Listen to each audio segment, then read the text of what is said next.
gagawin mo kung hindi ka paborito ng magulang mo? Eh di how? Deadma. Alam ko naman, hindi naman madali yun. Kahit naman ako nung lumalaki ako, ang hirap kaya. Parang alam mo na hindi ka paborito. Pero alam mo, hindi ka nag-iisa. Marami tayo. Eh ano naman? You will still live normally. Pwede ka pa rin maging masaya. Kasi alam mo, yung mga ginagawa mo, hindi naman para sa nanay mo at sa tatay mo. Siyempre gusto mo yung recognition, but if you don't get it, what are you going to do? Gagawin mo ang mga bagay-bagay para sa'yo, para sa ikabubuti mo, sa ikagagaling mo, sa ikalalakas mo, sa ikatatalino mo, lahat na lang sa ikakakakaka mo. Okay? So, hindi ka kailangan mag-compete with anybody. Hindi kailangan mas magaling ka sa kapatid mo na paborito. Yung kaklase mo o yung best friend mo, na kilala ng nanay mo, kailangan kasing galing mo, hindi naman talaga mangyayari yun dahil magkakaiba tayo. Ang lakas ng isa, hindi lakas mo. Pero kung hindi mo nakikita ng mga magulang mo, ano nga gagawin mo? I know it's easier said than done. Ang hirap nun Kasi habang lumalaki ka, lalo na medyo bata ka pa, nalulungkot ka. Pag hindi ka napapansin ng nanay mo, tatay mo, ang napapansin lang yung kapatid mo, kasi yung kapatid mo magaling. Pero may magagawa ka ba? Wala. You just have to help yourself.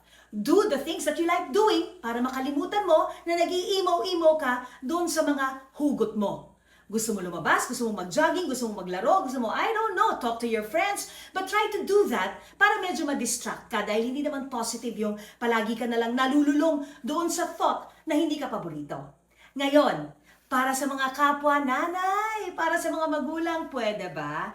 Minsan hindi mo nga maiaalis, mas gusto mo to kasi ang taas ng grade. Mas gusto mo to kasi ang galing, you're proud. Bakit hindi mo pilit kitain din yung mga lakas at talento at galing ng mga anak na sinasabi mong hindi mo masyadong paborito?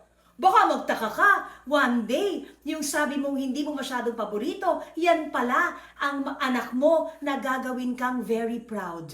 Kaya pwede ba hanggat maaari, labanan natin yung pakiramdam, mas gusto ko to, hindi ko to masyadong gusto. Walang ganon.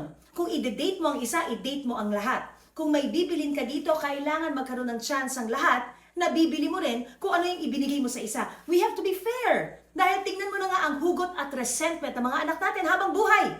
Dala-dala nila yon, and we don't like that. Think about that.